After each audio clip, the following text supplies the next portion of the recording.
Assalamualaikum warahmatullahi wabarakatuh.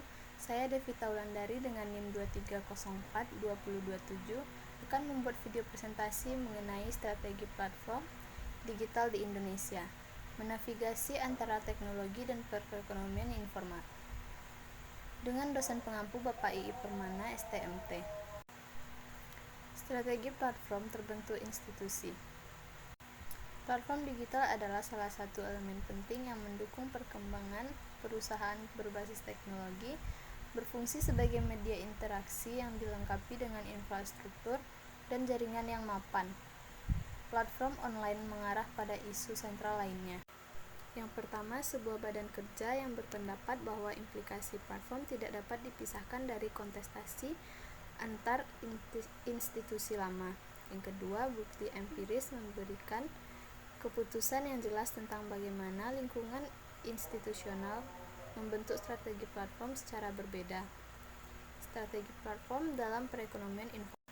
Menurut Rev ada 3 model perekonomian informal. Yang pertama, perekonomian eksklusi, yang kedua, perekonomian rasional, yang ketiga, perekonomian ganda.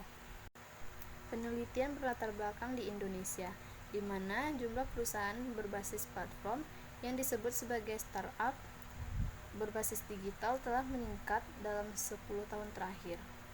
Pemilihan studi kasus platform ride-hailing dengan 3 contoh dan bidang lain seperti pinjaman mikro, layanan kesehatan, pembantu pribadi, dan logistik melengkapi kumpulan datanya.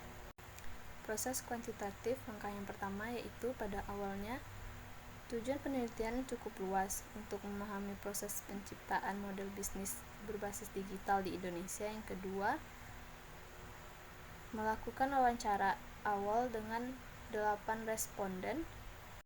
Langkah ketiga, dapat mengatur wawancara yang ditranskripsikan dan mengatur pola kemunculan yang terkait. Langkah keempat, dilakukan putaran kedua. Langkah kelima, mengulangi proses yang terjadi pada langkah ketiga dan memperluas pola yang muncul dari analisis sebelumnya. Langkah keenam, untuk memastikan bahwa data tersebut dapat diandalkan dan valid, perlu dilakukan pengecekan kembali. Langkah ketujuh, pengembangan kerangka teoritis menggunakan beberapa studi kasus untuk 20 perusahaan berbasis platform.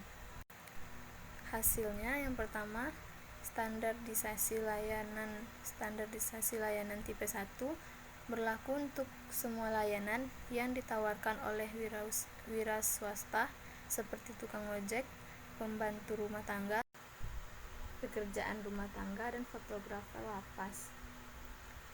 2.